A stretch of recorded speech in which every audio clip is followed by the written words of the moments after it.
É sabido que o grande unificador das terras russas e seus cúmplices da polícia secreta realmente veem a Ucrânia como um estado fracassado ou apenas um erro no mapa político mundial.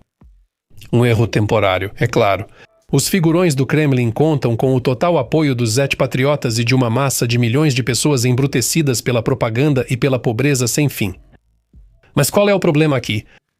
Afinal, em seu polêmico artigo pseudo-histórico, Putin afirma diretamente que russos e ucranianos são um só povo. Então acaba virando um verdadeiro trocadilho. Parece que todos esses anos os russos estão lutando contra si mesmos. Como então explicar esse absurdo para o lumpenproletariado pouco instruído? E não só para ele. Por isso, o vídeo de hoje será dedicado exclusivamente a como exatamente o dono de toda Moscóvia e seus fiéis capangas explicam a necessidade da guerra. Vamos analisar todas as versões que a propaganda russa tem apresentado nos últimos 4 anos. E claro, vou provar que todas elas são completamente infundadas. Meu nome é Semyon, do canal Mega Chutov. Vou atacar propositalmente os pontos mais sensíveis e dolorosos dos mentirosos alimentados pelo Kremlin. Vamos ao que interessa.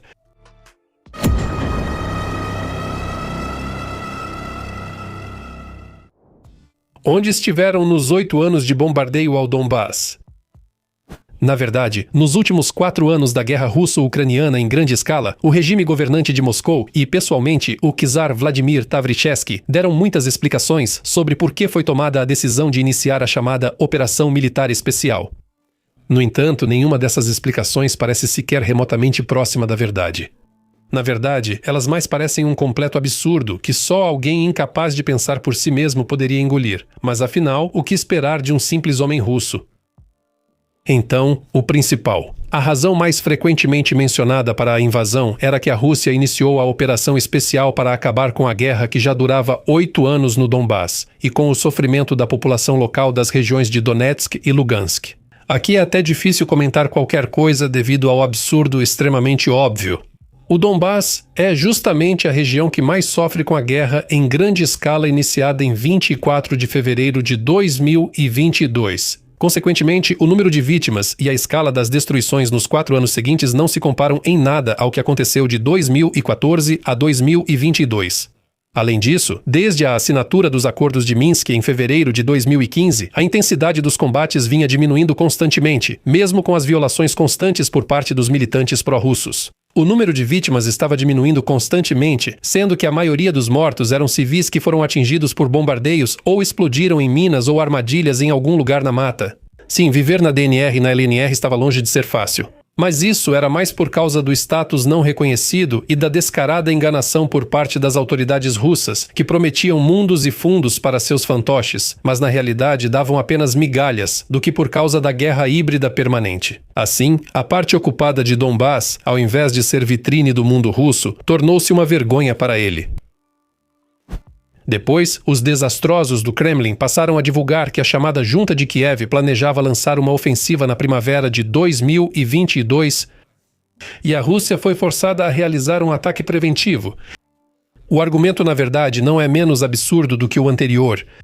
Pelo menos porque, nos últimos 4 anos, Moscou não apresentou nenhuma prova confiável de que as autoridades ucranianas estavam se preparando para atacar a DNR e a LNR. E quanto ao agravamento repentino da situação, que começou no Donbass em 17 de fevereiro de 2022 até mesmo a olho nu, é possível ver que foi algo artificialmente criado. Со стороны РФ. Такой себе прелюдию к началу полномасштабного вторжения. Промоделируем от противного. Mas a questão não é essa. Suponha que o exército ucraniano realmente planejasse, como diz Moscou, uma ofensiva contra as repúblicas populares de Donetsk e Lugansk na primavera de 2022. E Putin então teria intervindo militarmente, vindo em auxílio de seus asseclas. Quais seriam as consequências e como a guerra teria evoluído? Seria completamente diferente. Antes de tudo, a reação europeia teria sido totalmente diferente. A França e a Alemanha, de 2015 até fevereiro de 2022, declararam publicamente várias vezes que um cenário de uso da força em Donbass era inaceitável. Se Zelensky tivesse lançado uma ofensiva em Donbass, a opinião sobre ele seria igual à que tem sobre Putin hoje. Como um tirano enlouquecido que foi alertado várias vezes a não iniciar uma guerra, mas mesmo assim a iniciou. Claro, ninguém chamaria Zelensky assim diretamente. Talvez houvesse algumas declarações, condenando a política do Kremlin. Na verdade, contra a Rússia, a União Europeia não teria imposto nem 1/10 das sanções atuais. Nos Estados Unidos, a postura sobre o que ocorre talvez fosse diferente, mas é improvável que Biden ignorasse totalmente a posição dos principais aliados europeus. E com certeza ninguém forneceria à Ucrânia armamentos pesados e munições para eles. Em vez disso, a Europa exigiria constantemente que a Ucrânia se sentasse à mesa de negociações. A reação da França e da Alemanha seria similar à que tiveram diante das ações da Rússia em 2014.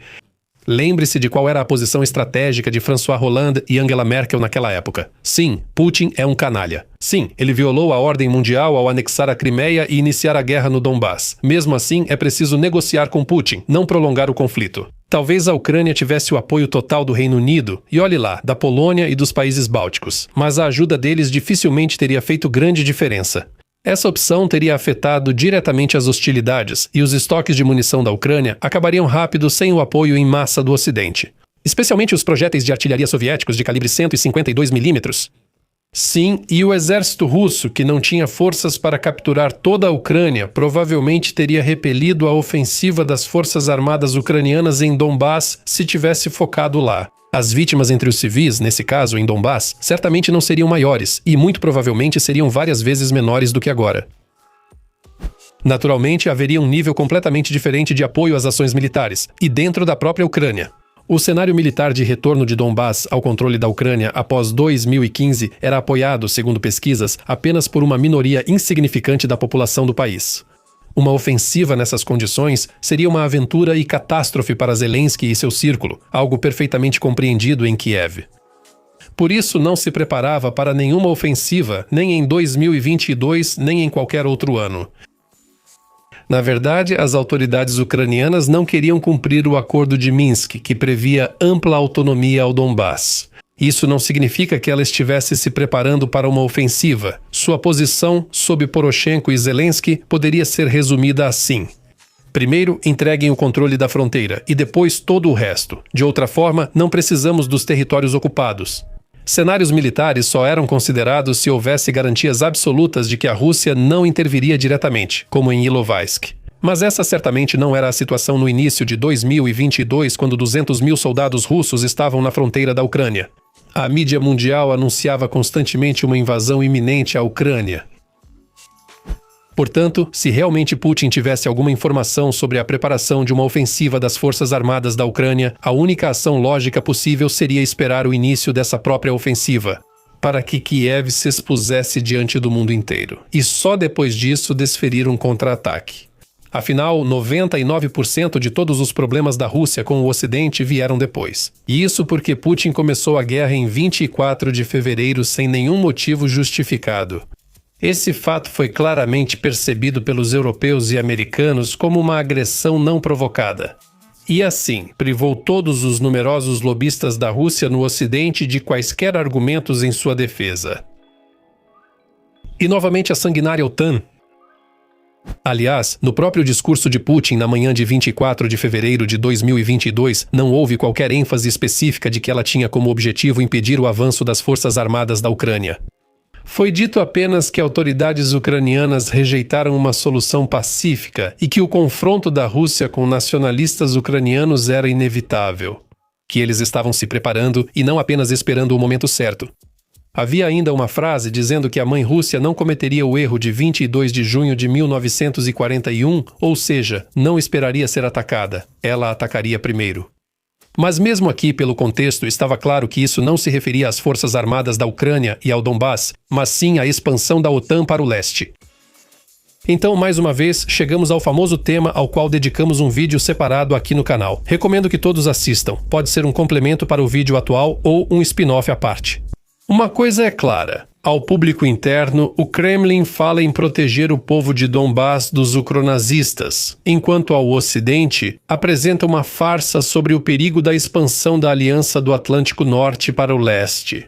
E isso sendo que, até a invasão em grande escala, a OTAN praticamente não se expandiu para o leste, pelo menos não nos últimos anos. Já a Rússia, por outro lado, realmente se expandiu, só que para o oeste. Os moradores da Crimeia com certeza podem confirmar isso. Mais uma vez, quero enfatizar que foi exatamente sobre a OTAN que Putin focou em seu discurso na manhã de 24 de fevereiro. Naquele momento, ele não falava à Ucrânia atacada, mas ao odiado Ocidente. Segundo o reunificador de terras russas, o Ocidente decadente fez da Ucrânia uma anti-Rússia. Preparava-se para aceitá-la na OTAN e depois iniciar uma guerra contra a Federação Russa, usando a própria Ucrânia. Dizem que o Ocidente ignorou os apelos de Moscou para criar uma nova arquitetura de segurança na Europa, tornando a Ucrânia um estado neutro. Por isso, a rejeitada mãe Rússia foi forçada, com o coração apertado, a iniciar uma operação especial para eliminar a ameaça dos neonazistas em Kiev.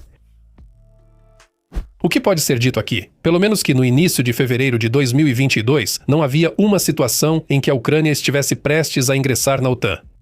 Ao contrário, o Ocidente se esforçava para mostrar que não queria a Ucrânia lá. E até mesmo Boris Johnson, que era radicalmente antirrusso, apenas algumas semanas antes da invasão, afirmava abertamente que a Ucrânia não ingressaria na OTAN em um futuro próximo. E o Biden também nunca prometeu a Kiev uma adesão plena. Isso é o de menos. A absurda teoria de que a Aliança do Atlântico Norte planejava atacar a Rússia não resistiria a uma verificação prática na guerra atual. Se a OTAN realmente tivesse esse desejo, agora seria o melhor momento para realizá-lo. Quase todo o exército russo está ocupado na Ucrânia. E a OTAN, de fato, poderia tomar facilmente tanto Kaliningrado quanto São Petersburgo quanto Murmansk. Mas a OTAN não ataca a Rússia. Sim, a aliança fornece armas para a Ucrânia, mas não envia seus próprios soldados para lutar lá. E por quê? A razão é óbvia. O fato de Moscou ter armas nucleares e a recusa categórica em iniciar a Terceira Guerra Mundial. E é ainda mais difícil supor que a OTAN gostaria de atacar a Rússia em uma situação em que não houvesse uma grande guerra na Ucrânia. As elites ocidentais, naturalmente, mesmo antes da guerra, não gostavam do governo russo, desejavam sua troca e, estrategicamente, talvez quisessem enfraquecer a Rússia de Putin como uma ameaça potencial. Mas, para atingir esse objetivo, usavam vários meios: desestabilizar o país, envolver Moscou em conflitos militares com terceiros países, impor sanções, entre outros. Exceto um confronto direto da OTAN com a Rússia. Pelo menos enquanto a Federação Russa tiver um arsenal nuclear poderoso e mísseis portadores, nenhum dos quais qualquer defesa aérea do mundo será capaz de derrubar. Борец за мировую справедливость. A próxima versão pode ser classificada como intelectual. Ela é mencionada muito raramente pelos propagandistas, porque é complexa demais para ser compreendida pelos russos comuns. Essa versão é apreciada por Putin, embora ele raramente a mencione. A apresentação mais famosa dessa versão foi em 30 de setembro de 2022, quando foi oficialmente anunciada a anexação das regiões de Donetsk, Lugansk, Kherson e Zaporizhia. Na ocasião, o czar ortodoxo, no Salão de São Jorge do Kremlin, fez outro discurso repleto de absurdos, culpando o Ocidente coletivo por todos os pecados. Segundo a mente doentia do Führer russo, ele atacou a Ucrânia porque, e agora atenção, porque assim ele está lutando contra o globalismo e a ordem internacional injusta. E a guerra na Ucrânia é apenas o começo de uma certa revolução mundial contra a hegemonia do Ocidente e o chamado bilhão dourado, ao mesmo tempo acusando os Estados Unidos de tratarem o mundo inteiro como seu quintal, onde podem fazer o que quiserem. É por isso que a missão histórica do Estado russo consiste em destruir essas mesmas regras escritas e não escritas da política internacional, que se formaram após o fim da Segunda Guerra Mundial. Como exemplo, podemos citar as palavras de Vladimir Putin do mesmo discurso de 30 de setembro de 2022. Só ouvimos de todos os lados. O Ocidente defende uma ordem baseada em regras. De onde elas vieram? Quem já viu essas regras? Quem as aprovou? Olha, isso é simplesmente absurdo. Não passa de pura enganação, padrões duplos ou até triplos. É feito só para enganar tolos. A Rússia é uma grande potência milenar, um país civilização, e não vai viver de acordo com essas regras manipuladas e falsas. O Ocidente pode ser acusado de duplos padrões e hipocrisia. Os Estados Unidos, por exemplo, violaram repetidamente as regras da ordem internacional quando lhes convinha. Um exemplo clássico é a invasão do Iraque em 2003, realizada sem mandato da ONU e com justificativas muito duvidosas. Mas de que maneira a ação de Putin, que provocou na Ucrânia um massacre muito mais sangrento do que os americanos no Iraque, contribui para a construção de uma ordem mundial mais justa? E como isso contribui para a transição de um mundo unipolar para o tão elogiado mundo multipolar? Pelo contrário, a guerra levou à consolidação do Ocidente global, dos Estados Unidos e da Europa. E os cálculos dos estrategistas do Kremlin de que, na busca por fontes de energia russas baratas, a Europa, especialmente a Alemanha e França, se distanciariam dos Estados Unidos e formariam com a Rússia um centro alternativo de política mundial. Agora estão definitivamente enterrados e não podem ser ressuscitados. Além disso, o ataque de Putin à Ucrânia só fortaleceu as posições de seus adversários mundiais. Afinal, até 1922, o processo de globalização levava gradualmente ao enfraquecimento do Ocidente e ao fortalecimento dos países do chamado Sul Global. Foi justamente a globalização e o livre acesso à maioria das tecnologias e mercados que deram uma chance aos países não ocidentais, principalmente a China, de se desenvolverem de forma acelerada. Nas últimas décadas, a produção industrial real migrou dos Estados Unidos e Europa para países do terceiro mundo, resultando em perda gradual da superioridade tecnológica para essas nações que receberam novas fábricas e parques tecnológicos. Ou seja, novamente em benefício da China, Índia e outros países da Ásia e América Latina. O principal estímulo ao desenvolvimento desses países era a mão de obra muito barata, permitindo inundar os mercados ocidentais com seus produtos. Ninguém conseguia competir com os produtos chineses. Por isso, não é surpreendente que Donald Trump e seus inúmeros seguidores estejam constantemente pedindo o fim da globalização ou pelo menos que ela seja controlada pelo Ocidente. Curiosamente, o ataque à Ucrânia serviu como pretexto ideal para iniciar esse processo. Hoje, por meio de sanções, limitação dos preços dos recursos energéticos e incentivo para que as empresas tragam a produção de volta para os Estados Unidos e a União Europeia. Com base em considerações de segurança e outras medidas restritivas, o Ocidente tenta redefinir as regras econômicas mundiais em seu próprio interesse. A guerra russo-ucraniana não atrapalha, pelo contrário, ajuda, e especialmente se não for a última e surgir outra guerra fora do mundo ocidental. Por exemplo, se houver guerra entre China e Taiwan ou novo conflito entre Índia e Paquistão. E nesse contexto, justamente o Ocidente coletivo permanece como uma ilha de tranquilidade e estabilidade, para onde os capitais do mundo inteiro vão fluir enquanto a Rússia ficará a ver navios. Teatro do absurdo. Situações em que Putin tem um resultado oposto ao esperado já não surpreendem mais ninguém. Pensar estrategicamente vários passos à frente não é muito o estilo russo. O jeito russo é lançar um míssil contra um prédio residencial, fuzilar prisioneiros, aterrorizar civis, provocar apagão em um frio de 10 graus abaixo de zero. Isso sim é inteligência. Em Moscou eles fazem isso melhor do que ninguém. E não pensar nas consequências de longo prazo de suas ações. Por isso, os resultados são sempre tão lamentáveis. Por isso apresento o próximo exemplo das explicações dos Goebbels do Kremlin. Essas versões sobre a necessidade da guerra com a Ucrânia são tão absurdas que nem dá vontade de discutir. Mas já que assumimos esse compromisso, vamos em frente, mesmo sem vontade. A teoria mais evidente é a de que a Rússia foi forçada a iniciar a operação militar especial para proteger a população de língua russa, que estava sendo oprimida pelo maldito governo não nazista. Uma baboseira completa que levou exatamente ao resultado oposto.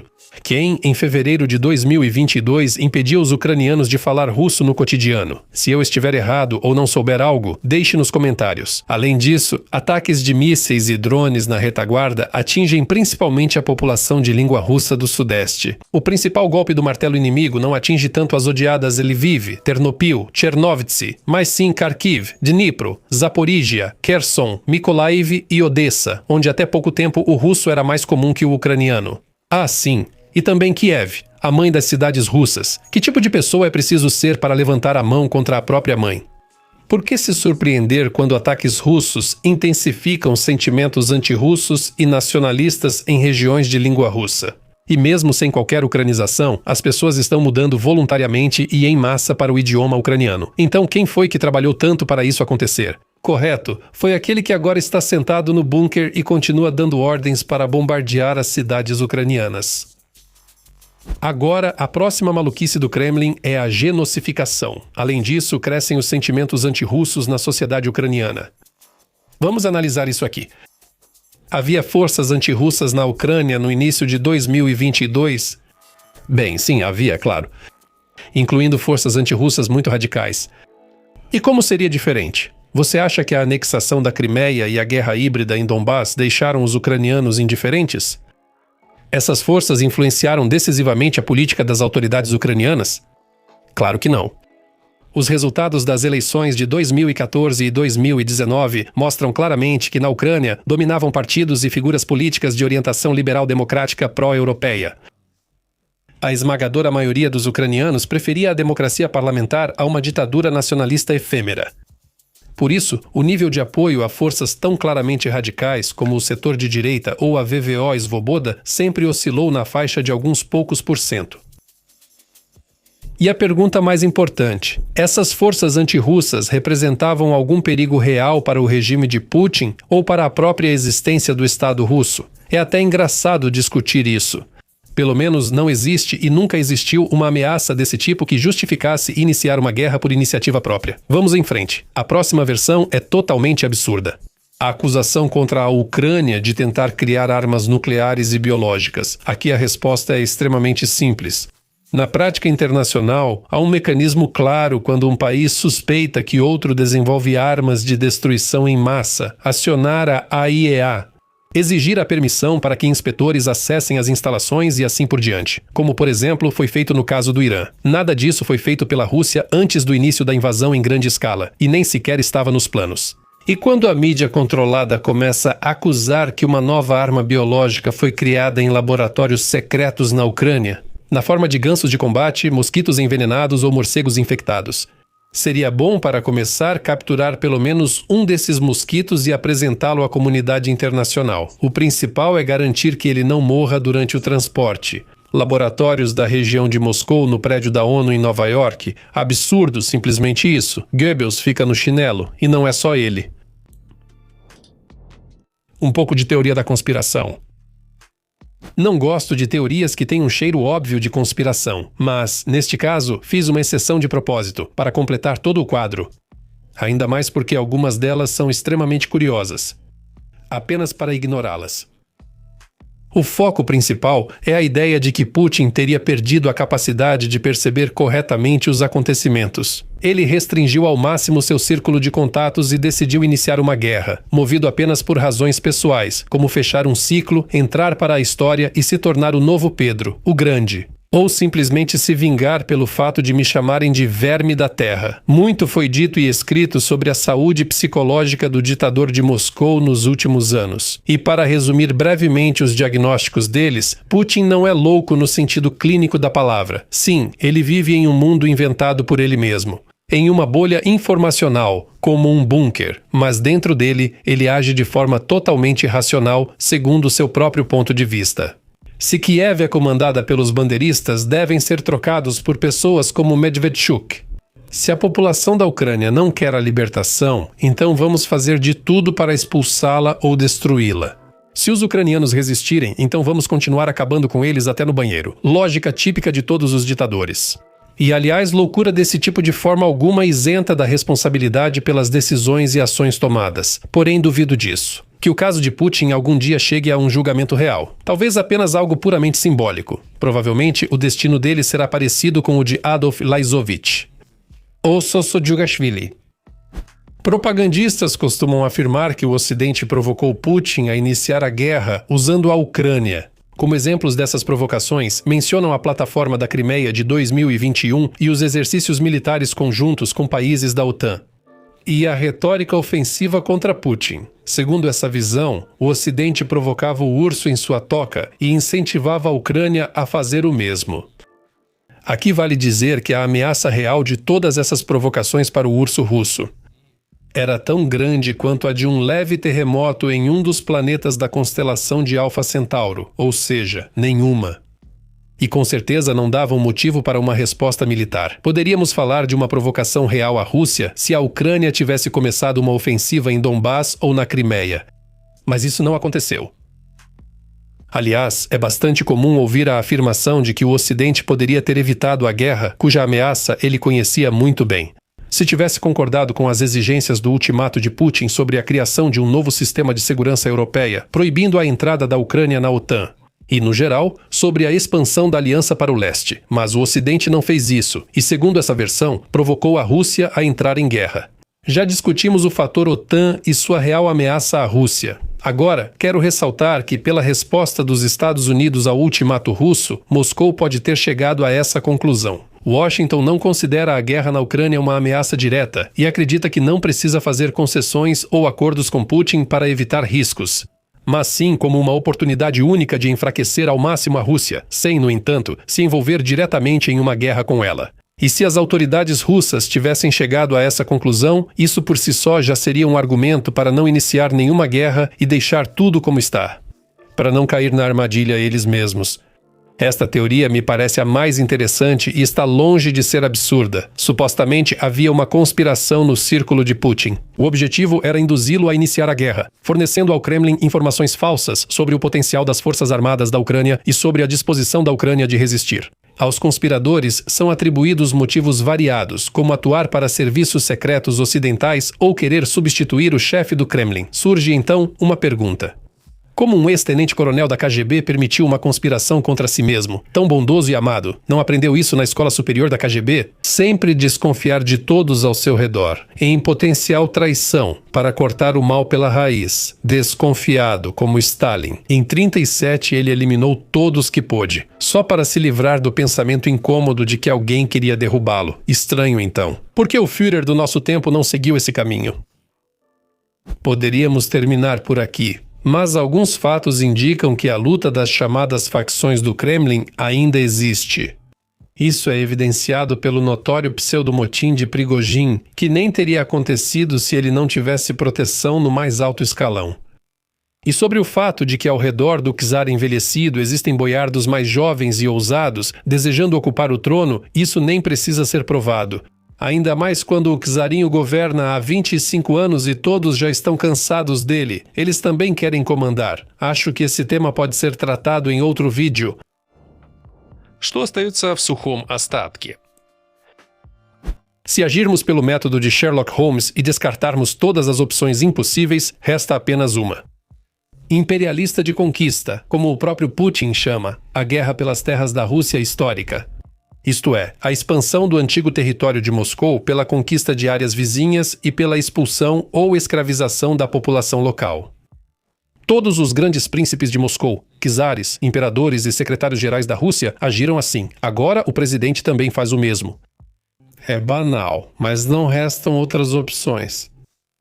E o mais importante, até fevereiro de 2022, Putin planejava manter a Ucrânia, ou pelo menos a maior parte dela, como um quase-estado fantoche, com todos os sinais formais de soberania, e com figuras como Medvedchuk e Muraev no comando. Seria uma espécie de grande Belarus, mas agora ele foi muito além disso. E busca destruir completamente a estatalidade ucraniana, com a consequente eliminação da identidade ucraniana, por meio de repressões, deportações e assimilação. Isso a Rússia sabe fazer muito bem. Se duvida, observe o que ocorreu nos territórios ocupados. Moscou poderia ter criado ali sua própria Ucrânia correta, mas optou por outro caminho, o das anexações diretas, e a incorporação das regiões capturadas ao seu território. Como entes federativos, já não há mais marionetes nem acordos, com elites de orientação pró-Rússia, apenas governo direto, e a repressão de qualquer desvio do curso geral do partido. Партии. E por fim, Putin acredita sinceramente que a Ucrânia foi criada por Lenin. Ou seja, seu papel histórico. Mas a tarefa é essa, corrigir esse erro histórico, não permitir nem mesmo a existência de um simulacro da Ucrânia. E então haverá a região de Dnipropetrovsk da Federação Russa, a região de Vinícius da Federação Russa, a região de Lviv da Federação Russa, e assim por diante. É preciso lembrar bem disso. Putin nunca mais vai cometer o erro dos bolcheviques. Por isso, use apenas fontes confiáveis de informação. Não caia em truques de propaganda. E inscreva-se no nosso canal. Um enorme agradecimento a todos os patrocinadores do canal pelo apoio. Obrigado a todos por assistirem até o fim. Tchau!